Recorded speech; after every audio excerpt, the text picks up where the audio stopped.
Even now, Stanley's office was a distant memory. What did it look like? There was a computer, perhaps, and a painting. Was it a painting or a photo? He could no longer recall. When Stanley came to a set of two open doors, this was not the correct way to the meeting room, and Stanley knew it perfectly well. Perhaps he wanted to stop by the employee lounge first, just to admire it. Wow, yes, this room. But eager to get back to business, Stanley took the first open door on his left. Stanley was so bad at following directions, it's incredible he wasn't fired years ago. Look, Stanley, I think perhaps we've gotten off on the wrong foot here. I'm not your enemy, really, I'm not. I realize that investing your trust in someone else can be difficult, but the fact is that the story has been about nothing but you all this time. There's someone you've been neglecting, Stanley. Someone you've forgotten about. Please, stop trying to make every decision by yourself. Now, I'm not asking for me, I'm asking for her. This is it, Stanley. Your chance to redeem yourself. To put your work aside. To let her back into your life. She's been waiting. That's her, Stanley. You need to be the one to do this. To reach out. Oh, no, you can't. Did you just unplug the phone? No, that wasn't supposed to be a choice. How did you do that? You actually chose incorrectly? I didn't even know that was possible. Let me double check. No, it's definitely here, clear as day. Stanley picks up the phone. He's taken to his apartment where he finds his wife, and the two pledge themselves to one another. Music comes in, fade to white, roll credits. Not picking up the phone is actually somehow an incorrect course of action. How is that even possible? None of these decisions were supposed to mean anything. I don't understand. How on earth are you making meaningful choices? What did you... Wait a second. Did I just see... No, that's not possible. I can't believe it. How had I not noticed it sooner? You're not Stanley. You're a real person. I can't believe I was so mistaken. This is why you've been able to make correct and incorrect choices. And to think I've been letting you run around in this game for so long. If you'd made any more wrong choices, you might have negated it entirely. It's as though you completely ignored even the most basic safety protocol for real-world decision-making. Or did you not grasp the severity of the situation? Well, I won't have that kind of risk on my watch. I'm going to stop the game for a moment so we can educate you properly on safe decision-making in the real world. Please observe this helpful instructional video. Choice. It's the best part of being a real person, but if used incorrectly can also be the most dangerous. For example, in this scenario, a hypothetical real person named Stephen has a choice. He could spend years helping improve the quality of life for citizens of impoverished third world nations. Or he could systematically set fire to every orphan living in a 30-kilometer radius of his house. Which choice would you make?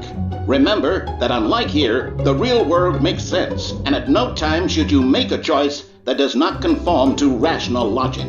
If you find yourself speaking with a person who does not make sense, in all likelihood, that person is not real. Allow the person to finish their thought, then provide an excuse why you cannot continue talking. Turn to a partner and practice saying, "My goodness, is it 4:30? I'm supposed to be having a back, sack, and crack."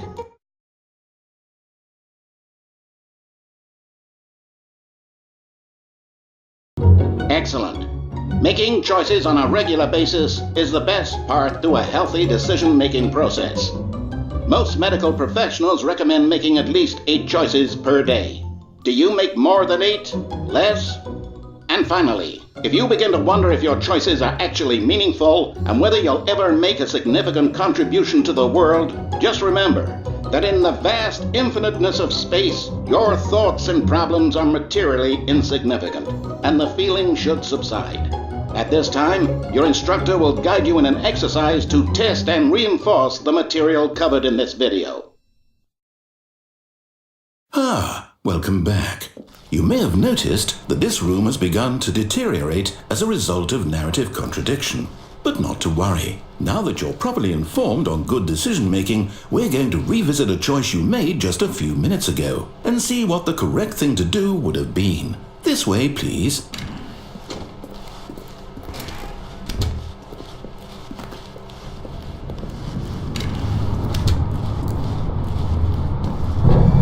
Now that we know your choices are meaningful, we can't have you jumping off the platform and dying. Imagine the main character dying senselessly halfway through the story. That story would make no sense at all. We just need to get you home as soon as possible before the narrative contradiction gets any worse. Unfortunately, it seems this place is not well equipped to deal with reality.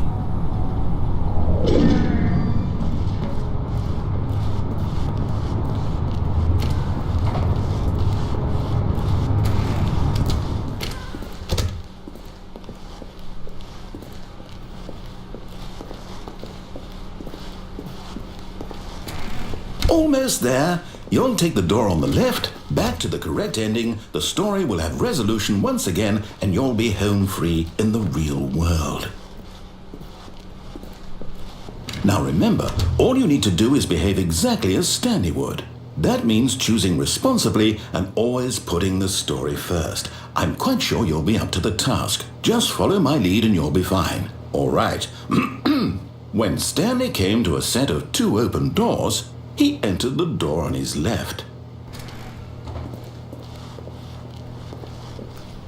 No! Why did you do that? Quickly, hurry back in the other direction. Perhaps we're not too late.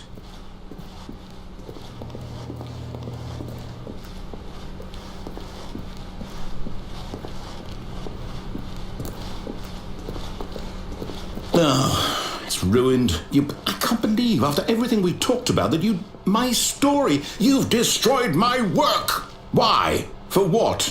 What did you get out of that? What did you think was so special about seeing the game undone, left here like so much garbage? It's worthless now.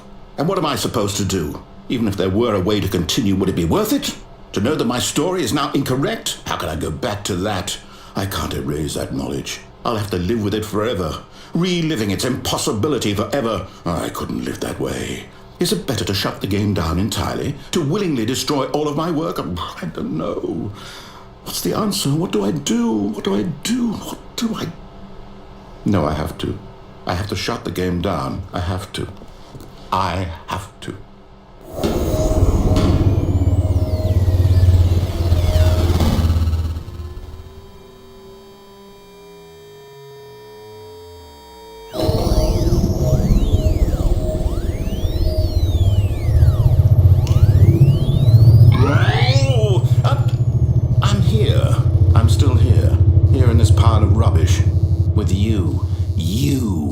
Who thought you were so clever. Now look where we are. My entire game is destroyed.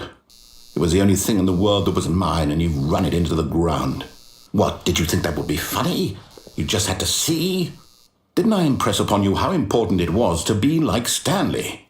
He actually knows how to do what I tell him to. He understands that if I say to do something, there's a damn good reason for it. That thought hadn't even occurred to you, had it?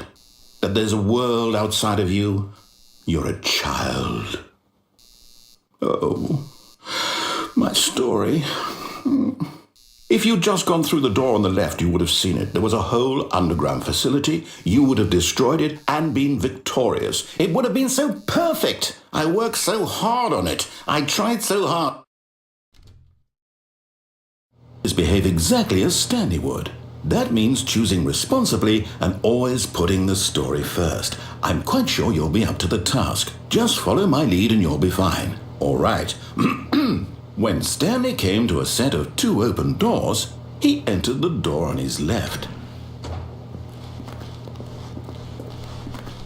No! Why did you do that? Quickly, hurry. Just behave exactly as Stanley would. That means choosing responsibly and always putting the story first. I'm quite sure you'll be up to the task. Just follow my lead and you'll be fine. All right. When Stanley came to a set of 2 open doors, he entered the door on his left.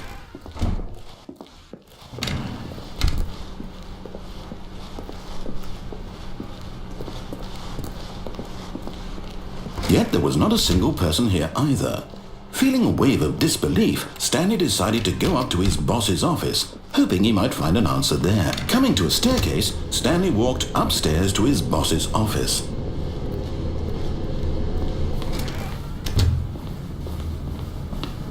Stepping inside his manager's office, Stanley was once again stunned to discover not an indication of any human life. Shocked, unraveled, Stanley wondered in disbelief who orchestrated this, until he saw the door with a voice receiver next to it. Surely behind this door lay all the answers to his questions. And beyond all probability, he knew the passcode. He had seen it on his boss's computer just last week. Night Shark 115. Was this the code to open the door? Would it still work? There was only one way to find out. Stanley had been trained never to speak up, but now he would draw from within himself the courage to face the unknown. He drew a sharp breath and then spoke the code.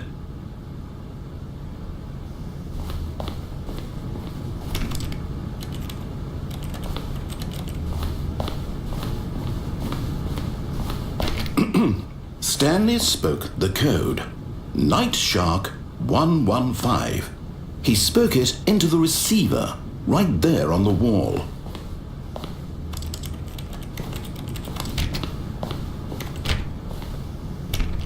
I'm sorry, is there a problem? You didn't mishear me, did you? Please speak the code into the receiver. Otherwise we can't get on with the story. This is a crucial step.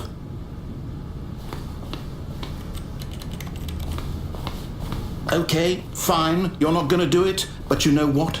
It's pretty humiliating to bring you this far, only for you to suddenly decide you have better things to do. I asked you for this one single thing, for your respect.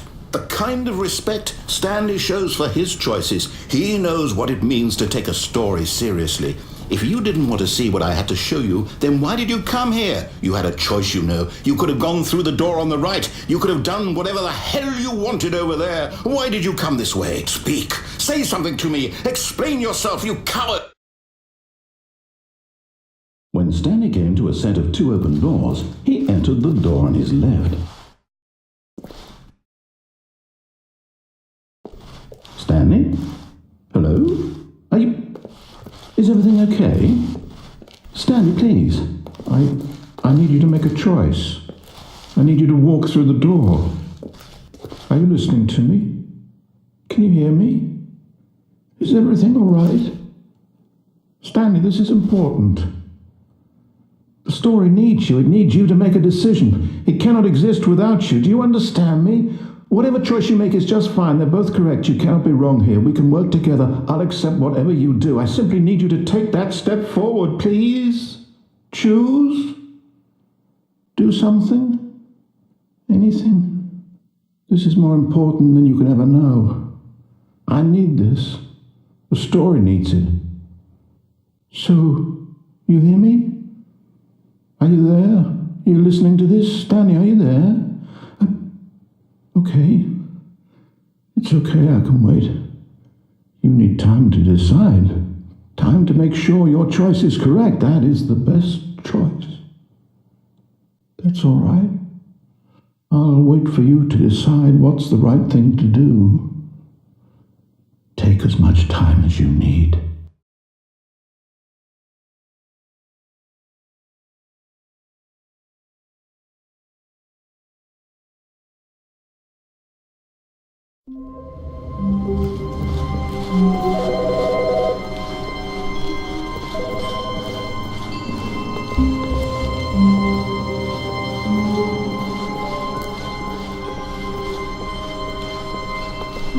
When Stanley came to a set of two open doors, he entered the door on his left.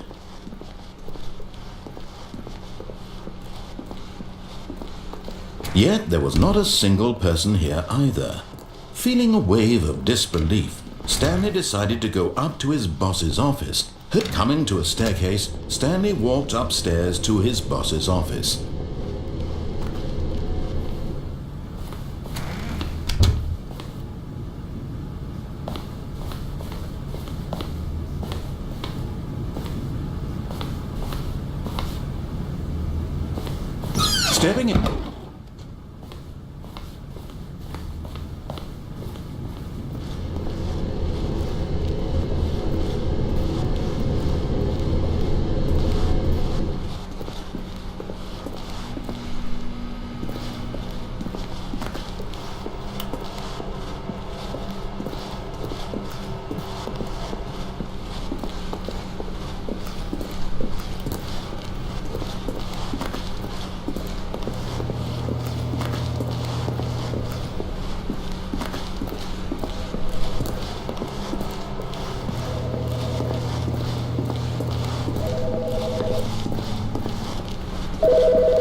Stanley decided to go to the meeting room to check on his co-workers. He never functioned well by himself and constantly needed support and guidance from others, so the thought of total solitude was terrifying to him. No matter how hard Stanley looked, he couldn't find a trace of his co-workers.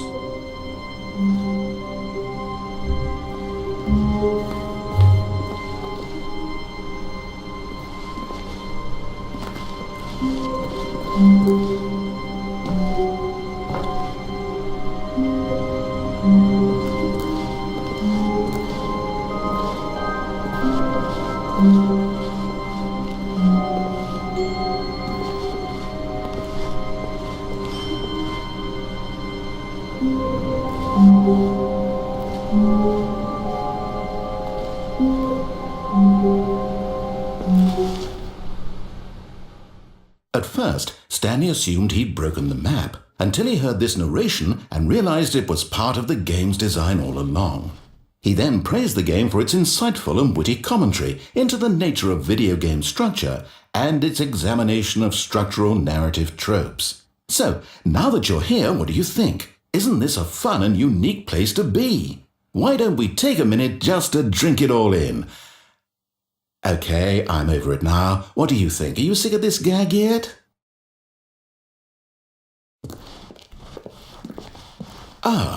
Then in that case we'll continue.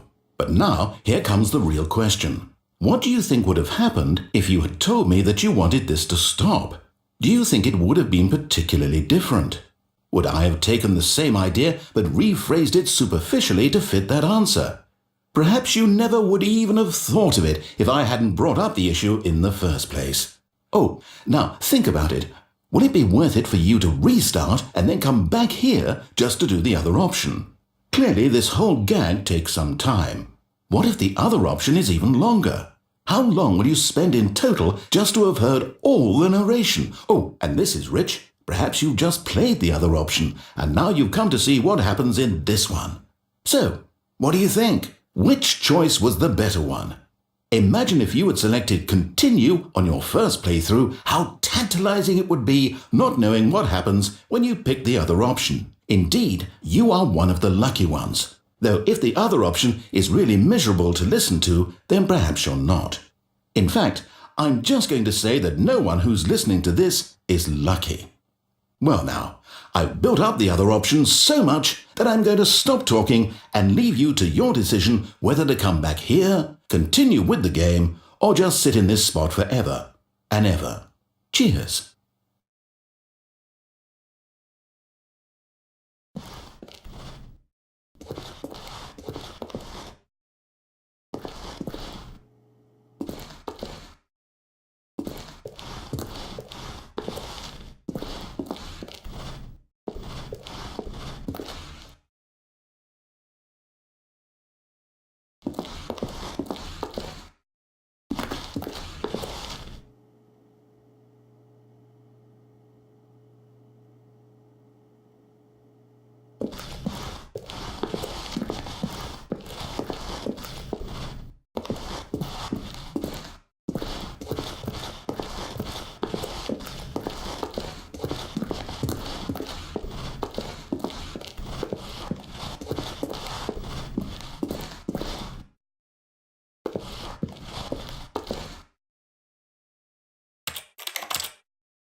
I can't wait to tell this story to my co-workers, Stanley thought. How amusing they'll find it.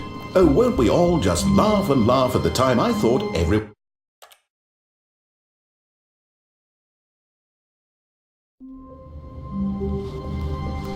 All of his co-workers were gone. What could it mean? Stanley decided to go to the meeting room. Perhaps he had simply missed a memo.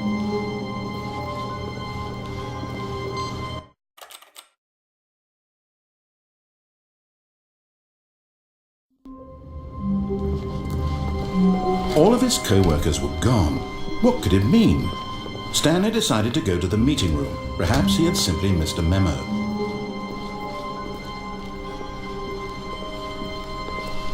When Stanley came to a set of 2 open doors, he entered the door on his left.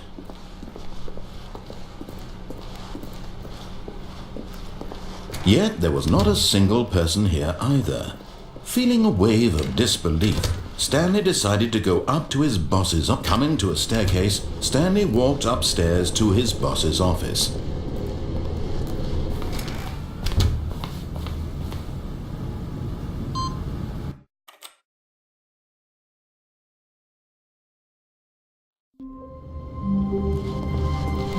All of his co-workers were gone.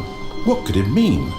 Stanley decided to go to the meeting room. Perhaps he had simply missed a memo. No matter how hard Stanley looked, he couldn't find a trace of his co-workers.